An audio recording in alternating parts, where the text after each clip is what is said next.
Okay, welcome to or welcome back to my channel.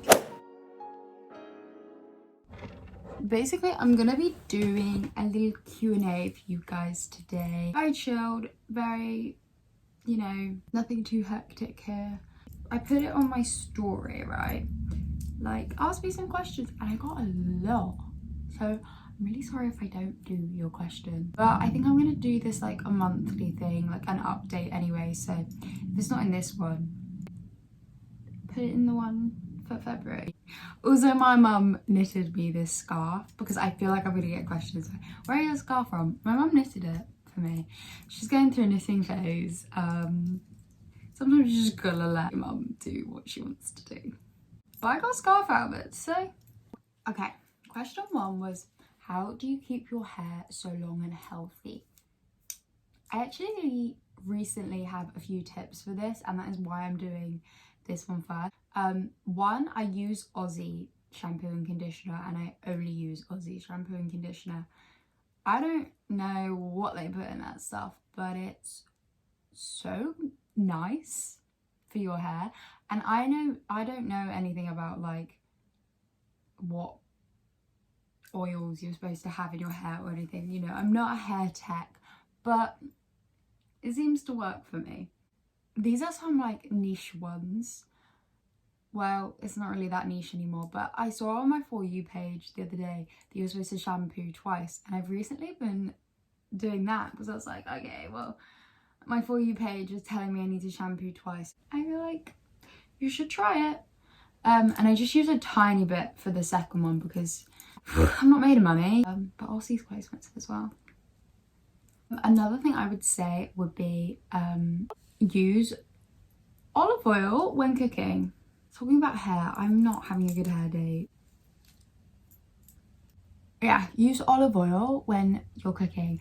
I personally eat all my mum's like dinners that she makes, and she makes a lot of dinners that are like fresh ingredients, so she makes them from scratch, and she obviously uses olive oil. And since eating them, my hair has been like so much healthier and it's been growing. Olive oil is supposed to be really good for your skin and really good for your hair, so if you're not using olive oil in your cooking, oh yeah, don't wash your hair every day. I wash my hair like twice a week maximum, and I know those people that are going to be like, yeah, my hair gets greasy. So did mine. Mine literally used to get so greasy so fast, and I was like, well, I can't leave it. Buy yourself some dry shampoo and just dry shampoo your hair for like a week, and don't wash it, and get it into the sort of like rhythm of not needing to be washed every day. Trust me, you will not regret it. The next question is, who is your favorite person ever? And then brackets me. Seb. I mean, you already answered the question. Obviously Seb. Okay, I love this question, and it's, what do you think is the most important thing to learn as a teenager? And if you didn't know, I'm 20. I know I look 4. One thing that I learned in my teenage years, well, not even, yeah, I guess when I was 19, so like end of teenage years, which I would give as advice is be 100% authentically yourself in every situation. And what I'm talking about is like, I used to think like the cool kids were the ones that got invited to all the parties and hung out with the boys from the boys' school. Like, I'm talking about when I was in like year 9. Like, I'm gonna try and get myself invited to that, but in the grand scheme of things, it's usually not all that. People put it on they'll put it on their Snapchat stories, they'll put it on their Instagrams. What I would say is that a couple really close friends that have got your back, that aren't like toxic, that have similar interests to you, will always be better than being in like the popular group. I'm not saying don't go to parties. If you're invited, 100% go. Like, I'm sure it'll be fun, but don't think that you're not getting your high school or like secondary school experience because you're not invited to one party. Really does not matter. just plan things with a small group of friends and like really value those friends, because they might be your friends for the rest of your life. Like I have a small group of friends from my secondary school and we still meet up like every week. And be authentically yourself.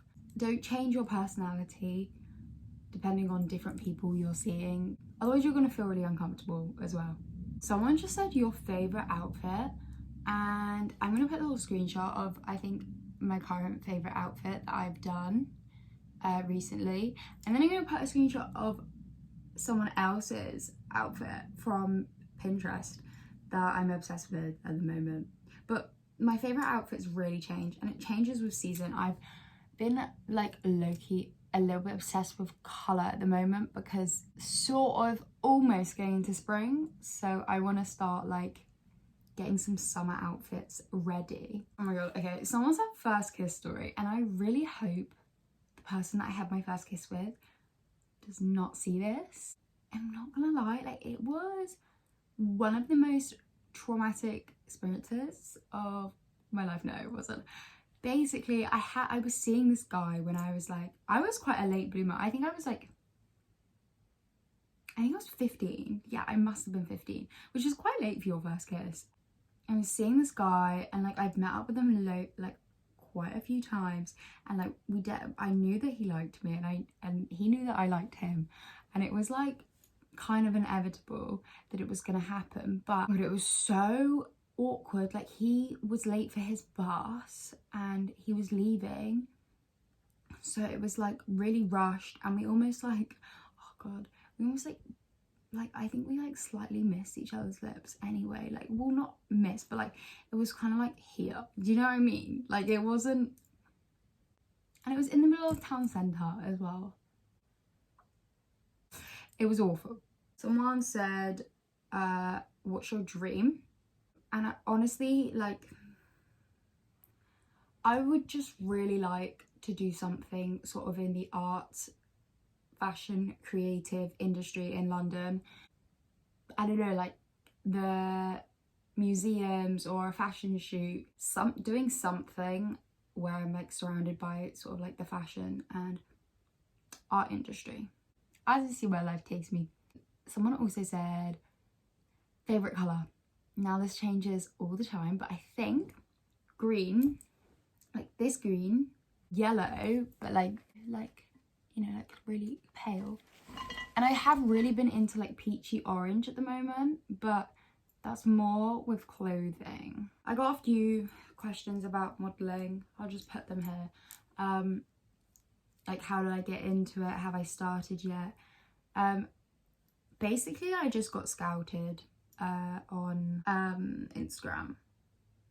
Yeah, I think it was Instagram. And then I just went to like meet with them in December just to discuss some stuff.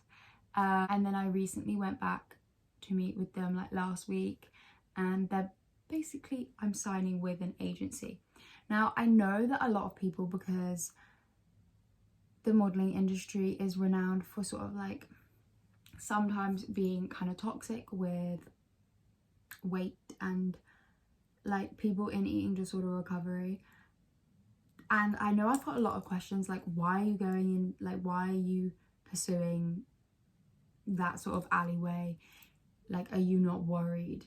And I know this sounds kind of ridiculous, but me being able to like do things and go to London and be able to sort of not fixate on the food every single day actually helps me. Like, having a goal and having a goal to get to be able to actually do the things in like London and do the things in the modelling industry that I want to be doing, I need to be at a certain weight, and that just pushes me like so much more into recovery. The problem is that one of the biggest pulls make me relapse would not be having anything, like not having anything other than an eating disorder, because I feel like this might not make sense to someone who hasn't had an eating disorder, but like when you have one, it's kind of like your identity. Like, you're the person with the eating disorder, and without the eating disorder, you're like, who am I? And I feel like me having something else is like, oh, she's like I don't have to be the girl with the eating disorder anymore. I can be Alice, the girl that's doing that with her life, that. So for me personally, it actually pushes me more into recovery. And also the company that I'm signing with is amazing. Like, genuinely, they've been really, really good. They've just been really supportive. So I know people will have their own opinions on it, but okay, someone said, would you ever do a podcast? Honestly, I would freaking love to do a podcast, but I don't really know how you get into it. So if you know, yeah, like, comment down below like how I get into that, and I would do a podcast. Okay, I got a few questions on what made you recover / top 5 reasons for recovery / I will put them all there. So I'm gonna do top 5 reasons. 1, family, friends, social interactions with people are so difficult when you're malnourished, like so difficult, and you're not really yourself, so you're not particularly pleasant to be around. Well, I wasn't anyway, especially to my family. 2, I saw what it was doing to my parents and how like scared they were for me and how like terrified they were that I wasn't gonna survive it. So I think just pushing past my own brain and being like, no, I can't do that to my parents. My 3rd one would be like general happiness. I was so sad, like all the time, and I was always someone that's like quite a happy person. I think you can kind of tell in my videos, I hope you can anyway. I'm quite like a happy person, but I was so sad like all the time, and I just like, I don't know, it was horrible. It was really horrible. 4, I had health scares. I don't want to trigger anyone and talk any more about like hospital admission, but I had health scares, and I was someone that like I was really good at dissociating like what I was doing with my actual body. So I was like, I'm not actually harming my body. But then when the health scares actually came to light and they were like, no, this is what you've done to your body. And number 5, I think, would be like future, in terms of when I was really ill, I didn't really envision a future for myself. And then I kind of looked at what my future could be if I kept going in an eating disorder, and I just hated what I was envisioning, and I hated the person that I was becoming, and I was just like, I genuinely can't do that to myself. Okay, someone said, what are your favourite clothes, places to shop in / where do you get your style inspiration from? Download Pinterest and follow me. I have so many stuff, like I have so many boards, and I make new boards all the time, and I also post my own pictures on there if you want some style like style stuff. Basically, I spend like 90% of my life on Pinterest, particularly when like we're going into a new season, like a month before we go into the new season. So like if we're going into summer, I will be like planning what I want my summer vibe to be, and then I will just like collectively buy things so that I can make the outfits. Favorite places to shop?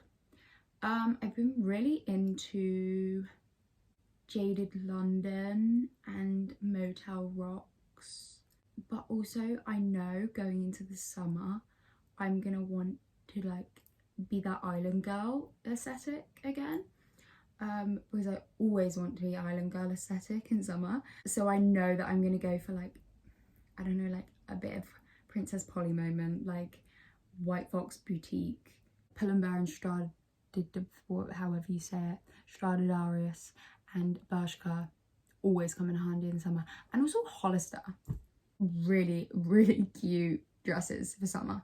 But right now, like graphic-y stuff. Someone said, what's your go-to breakfast? I eat Weetabix pretty much every day at the moment for breakfast. I don't know, they just hit the spot, you know what I mean?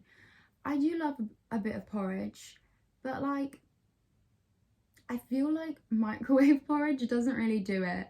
And porridge on the hob takes ages and I just can't be fucked in the morning. Also, I tried, someone recommended on TikTok Weetabix with like yogurt. Oh, God. If you haven't tried that, try that, because that banged. Someone said, are you close with your siblings? Yes, actually.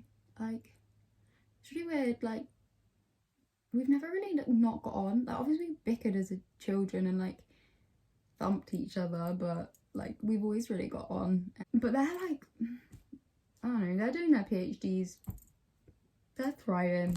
They're thriving in their own ways. Someone said favourite shows. I watch a lot of Netflix, I can't lie.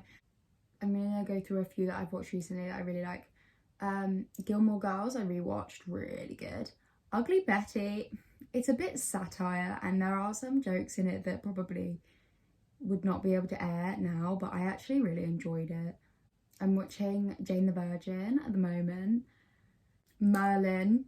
If you haven't seen Merlin and you like Harry Potter, go watch Merlin. Like, it's so good. But like the classics that I would say like my top TV shows are Killing Eve. I am obsessed with it. Brooklyn Nine-Nine, honestly, if you haven't seen Brooklyn Nine-Nine, go watch it now. So good. Friends, I love Friends. I will always love Friends. I know there's some people that are like, Friends is really overrated. I disagree. And like Modern Family, if you've not watched Modern Family, really good as well. There's a lot of seasons, so you'd be in for a big one. Okay, I think this is going to be the last question because I need to go, but it's favourite item found in a charity shop, and it's this scarf. I'm putting a picture, and it was like £3, but I will wear that scarf so much, and I get so many compliments on it, and it's such a nice scarf, and it was literally like £3. And it's like the perfect green. Anyway, thank you guys so much for watching. Don't be disheartened if I didn't answer your question, but I hope that I answered as many as possible. I tried to do it in kind of like clumps. I love you lots. Thank you for watching and have a spectacular day, week, month, life 2022. It's sunny today. Cold, but sunny. Go celebrate the wins.